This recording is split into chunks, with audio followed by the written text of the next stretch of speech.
Hey ladies, welcome back to my channel. Dietitian Teresa here and certified personal trainer.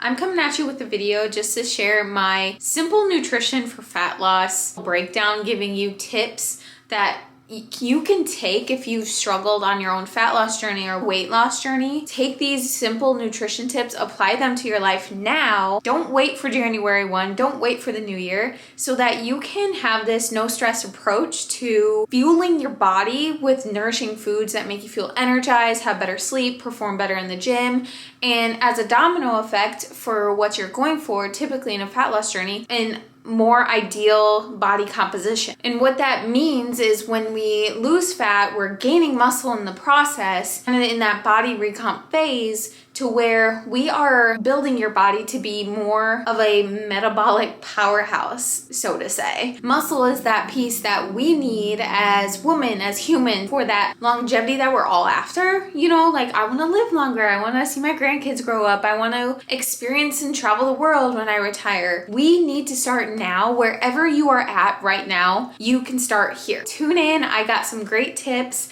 I'm going through my Fat Loss Express meal planner, which you can get for free if you click the link in the description. That will lead you to the sign up page. Enter your name, email. That free guide for that fat loss meal planner will be sent to you, and the purpose for it is to really help you have a no stress approach for the busy woman, the busy career woman, balancing herself in a multitude of things, even if you have a family or you're just running around and your life is pretty complex. That meal planner is for you. You're gonna want it because the things we talk about in today's video are exactly what are in there, but more in depth and broken down with some visuals. I want you to click on that. Again, it's free, so what's there to hurt? If you like it, you like it. If you don't, you don't. That's just there for you. So let's hop into today's video. The first step into my simple nutrition for fat loss is we need to get in our brains, get in our mindset and think, what is realistic for me right now? I don't expect you to be making home-cooked meals every single meal, every single day of the week, and make that a well-rounded, balanced meal, perfectly made every single time. What I mean here by setting realistic goals is instead of saying, oh, I'm gonna be so good Monday through Friday, I'm back on it, and I feel so light because I had an iced coffee for breakfast with a boiled egg and a salad for lunch with no dressing or fat-free dressing, and then I had a chicken breast and broccoli with a little bit of rice for dinner. I don't want you to think that way, and that's not what my page is about. I want you to know how to fuel your body. So how we set a more realistic and achievable goal is look at your week. And I want you to choose the one meal that is that meal you're either skipping the most of the time or you are confused about it. A lot of times with my clients, it comes down to dinner time. The family wants this or that, and you're like, okay, I feel like I'm a short order cook trying to make a bunch of different things. But what I want you to do is to come down to what's realistic. If you're doing one dinner a week, try doing two or three dinners that you can map out and plan out on a Saturday or a Sunday. Be like, okay, I know the family, and some really great ones that you can make for the family, but also build that meal in a way to tailor it to your goals. Tacos, spaghetti, chicken nuggets. Yeah, chicken nuggets or chicken tenders. Those are like three huge staples that you can make and accommodate, which we'll kind of get into on how to build that meal for your fat loss goals. So why this works is because when we focus on achieving those small wins that you can be consistent with over time, I always talk about it, consistency outperforms perfection any day. I don't want you to be perfect 5 days a week making dinner on the table if you were only doing one before. Go for 2 or 3 and then get consistent, really consistent with that. And then maybe you can go ahead and go a little bit more eager and go do 4 to 5. Eventually you'll get there. But we need to celebrate those small wins. Hey, I made dinner twice this week and it was in a way where I'm using Dietitian Teresa's method of building a balanced meal. So that would be my first step. Get the mindset right there. Second step here in this simple nutrition for fat loss journey. At every meal, I just want you to think about prioritizing a macronutrient balance. What do I mean by those macronutrients? Your protein, fats, and fiber-rich carbs. That's pretty much what macronutrients comes down to. Prioritizing those 3 food sources helps you stay full, helps you stay energized, and supports muscle building in the process, and can also help while lose the fat because you're building lean muscle and then you're also losing fat. I want you to focus on the leaner varieties of proteins, like from chicken, you could do fish, you could do ground beef, steaks, fats, avocados, some nuts in there, and carbs, you could do fruits, veggies, oats, even rice can fit in there, like potatoes. Those are all great options. Now, why this works when we balance macronutrients on our plate, this really helps regulate your blood sugars. Now, tune in here. This is a little trick that I have tested myself, but also have found out in research and just other people's success journeys, even with clients. Eat your protein first, and then go for your veggie, and then go for the carb or the starch there on the plate. Because what that happens is if we have, let's just say we have rice, roasted broccoli, zucchini on your plate, and then we have some chicken breasts that you marinated and cooked up. Let's just say that's on your plate, okay? Then you have an avocado on there for fats. Instead of going rice first, which we think rice breaks down really fast because it's a main carb source, that will spike our blood sugars. And then after the meal, our blood glucose level isn't quite as steady. Versus if you were to eat the protein first, it gives your body some time to start releasing the glucose into the bloodstream, and then you go for some veggies and then the rice. So slowing down what you're eating and start with protein first, and then that fiber-filled veggie, and then going for the main carb source at the meal. Just a method you can try out. Again, don't overthink it. If you want to try it, great. If it doesn't work for you, it doesn't work. Talking about balanced meal, this leads me into meal planning and the preparation of it. I am not asking you to take away 3, 4, 6 hours out of your weekend to meal prep. I'm not asking that, especially in the beginning. What I do ask is we have to be real with ourselves. You know, if you don't like leftovers or you don't want to eat, you're going to have to understand that this journey might be a little bit more difficult. If you want to take the time and make every single meal fresh, that's fine by you. But I think that you might have a little bit more of a complex lifestyle and a busy lifestyle. So what I recommend here for the meal prep is you do really great. You're meal prepping, you're doing all the black containers with the plastic lids, and then every meal for breakfast, lunches, dinner is in there, and then that lasts for like 4 days, and then it's done, and you're like, that took so much work, so I'm done with that. I don't want that from you. I don't want to even try to ask that from you.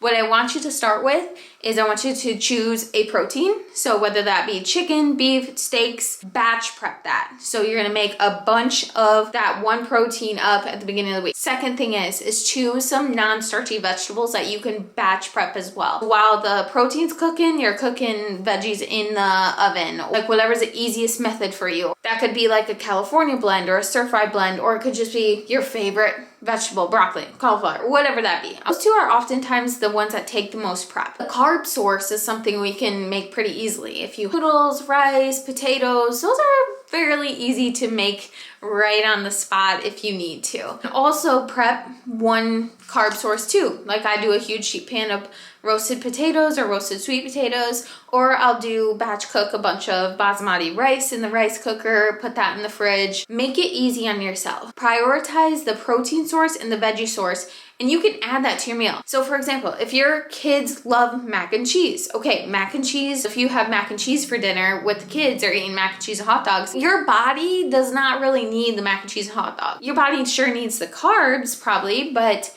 what you can do, use a balanced plate method. I know I have cooked up a bunch of sirloin steaks. You can heat those up, put the base down, let's just say a cup of cooked mac and cheese, and then you add about 4 ounces of the sirloin, and then we want some fiber filling factor there. So take about a cup of roasted broccoli that you had in the fridge. Boom, you got yourself a meal, an adult woman meal who is striving to change herself and do more for herself as far as energy goes, getting closer to your overarching goals. So that's one way to use that. And the preparation, you can see how easy that meal was to make because you had the protein and the veggie prepped ahead. And then you just made do with the carb that night. Going into my fourth tip, practicing portion control. I am a dietitian that I'm not gonna say you have to live by measuring cups or this food scale or that for the rest of your life. You can use the hand method to measure out your proteins, carbs, and fats, know at least how much you're eating at that meal, just for that education rise. When I think about practicing portion control, I want you to think about if you're using a huge plate or a huge bowl all the time and you're practicing seeing it on your plate, it might be great to start off with a smaller bowl or a smaller plate and then fill up that plate, and it to the eyes it looks like so much on that smaller plate or bowl, which this really helps your body to slow down, enjoy the food, and you're getting in the nourishment you need without taking in all the extra calories that you may not necessarily need in that fat loss journey, and without the restriction. So that's what I would say is like when you're practicing your portions is utilizing that method, smaller plates and bowls for the beginning. My fifth step here is to prioritize protein at every snack and meal. I don't mean go and eat 200 grams of protein a day. There is a certain point in time. Usually I recommend for those that are trying for that like body recomp, you want to get that lean look, about 1 gram per pound of body weight. And if you're anything above, and that's going to differ if you're a shorter woman, 5'4" or less, or if you're a taller woman, 5'5" or taller, your protein intake's gonna look different. Now, if you weigh 250 pounds and you are like, okay, I want to go on a fat loss journey, or I'm starting to lift weights, and doesn't mean you're eating 250 grams of protein. What I would say is taking like that ideal body weight number and times that by 1 gram per pound of that ideal body weight. And then you have like a starting point at least. But by no means am I promoting that you become a protein junkie, because that's not necessarily the case. Carbs and fats are so important, but protein is very important for that muscle building aspect. Protein burns more calories digesting and breaking down in our body than carbs or fats do. That's another tidbit there about protein, and it really can help regulate your hunger. It can keep you satisfied, but also supports that muscle growth and development that you're striving for in your fat loss journey. Now we're moving into the hydration aspect. This is something where challenges often say drink a gallon of water a day, and that doesn't necessarily apply to everybody. Absolute minimum water intake, about half your body weight in ounces. That is from research, and knowing that at least getting that bare minimum amount of half your body weight in ounces. Now, I'm not saying that's all you need to drink, but getting in that water can be really helpful, but also adding some electrolytes to your water can be helpful too. Again, take that with caution, because if you have any cardiovascular issues, you want to always run that by your doctor before starting any electrolyte supplementation. For the healthy human that doesn't have like any cardiovascular events or anything like that to worry about, it should be okay, especially if you're very active, and that can really be helpful too with hydration.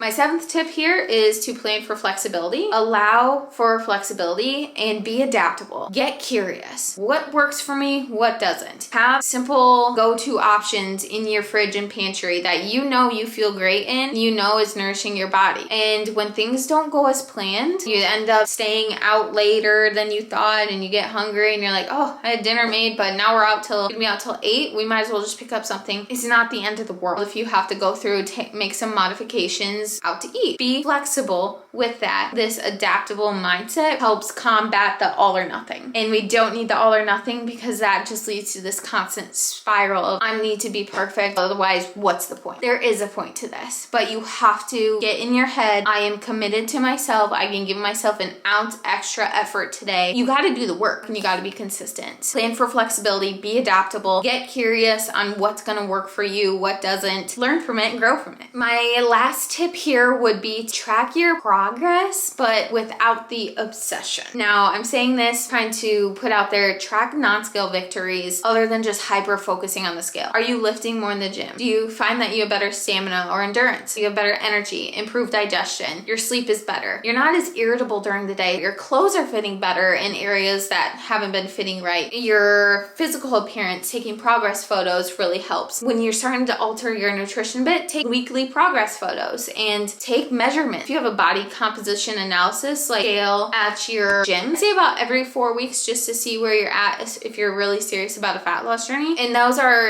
measurable things on paper. When we think about your quality of life and the confidence that you are building in the process by taking all these tips and applying them, that outweighs just a number on the scale. I want you to really focus on the quality of your life and how that changes if you start applying these tips that I talked about in today's video. So there you have it, my simple nutrition for fat loss and the tips that I give my clients and I try to live by myself. Remember, you don't have to like overhaul your life and make it super complicated to see results. These consistent changes over time, week to week, reflect on them, come back to your why, come back to your long-term goals and think, okay, I did this well this week, this didn't go so well this week. What could I learn from and change for tomorrow or the next meal, their next workout? What can I do? I want you to enjoy your food. I want you to enjoy your family and enjoy building a stronger body and challenging yourself. Challenging yourself not only physically, but mentally too along this journey. If this video resonated with you,